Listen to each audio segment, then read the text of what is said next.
তো আজকের কাহিনী হইল শিয়াল আর নেকড়ের কাহিনী। মানে একটা এতিম শিয়ালের বাচ্চা বড় হয়েছে একটা নেকড়ের দলের সাথে, একটা বড় দল, তাদের সাথে বড় হয়েছে। তো বড় হওয়ার ফলে সে বড় হচ্ছে, ছোট থেকে বড় হচ্ছে, ছোট ছিল একদম বড় হইতেছে আস্তে আস্তে। তো বড় হওয়ার ফলে তো একটা সময় তো বড় হয়ে গেছে, তো সে তো নেকড়েদের সাথে থাকতে একটা আচরণগত নেকড়ের বৈশিষ্ট্য আইসা পড়তে তার ভিতরে। মানুষের তো সঙ্গদোষী একটা কিছু আসে। তো সে ছোট থেকে যেহেতু নেকড়ের কাছে বড় হয়েছে, তো বড় হওয়ার ফলে সে নিজেরে নেকড়ে দাবি করাটাই স্বাভাবিক, তাই না? তো আসলে তো সে শিয়ালের বাচ্চা।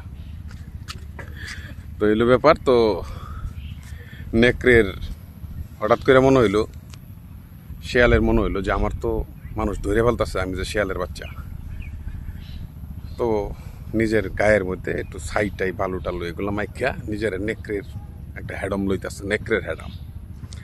তো লোয়ার পরে একটা পর্যায়ে যায় সে সবাইরে ভয় দেখানো শুরু করলো। নিজেরা যখন নেকড়ের মানে মেকআপে পাওয়া গেছে, তখন নিজেরে সে মানে ওই নেকড়ে হিসেবে উপস্থাপন করে আর সবাইরে ভয় দেখায়। যে তোমরা সিংহরে বনের রাজা কও, বনের রাজা তো অ্যাকচুয়ালি নেকড়েরা। কিন্তু হ্যাঁ, আবার নিজে মনে মনে কই আরে আমি তো শিয়াল, আমি নেকড়ের কথা কই কে। যাই হোক, এখন তো আমার এটাই প্রমাণ করতে হইব যে নেকড়েরাই বনের রাজা। তো প্রমাণ করতে যায় একটা সময় তার ওই সবাইরে ভয় দেখাইতে দেখাইতে একটা পর্যায়ে যায় সিংহের কাছে গেছে যে এখন সিংহরই ভয় দেখাইতে হইব, না হলে আর কোনো উপায় নাই, না হলে এই রাজত্ব লওয়া যাইব না, বনের রাজত্ব লওয়া যাইব। তো এমন পর্যায়ে একদিন গেল যায়া সিংহরে তো সে রীতিমতো শাসানি শুরু করলো। এই আমনে বনের রাজা, কে রাজা আমনের আমি মানি না, আমি হইলাম নেকড়ে, আমি বনের রাজা। তো সিংহ তো মনে মনে জানি যে তুই তো আসলে শিয়ালের বাচ্চা, বড় হইছস নেকড়ের খামারে।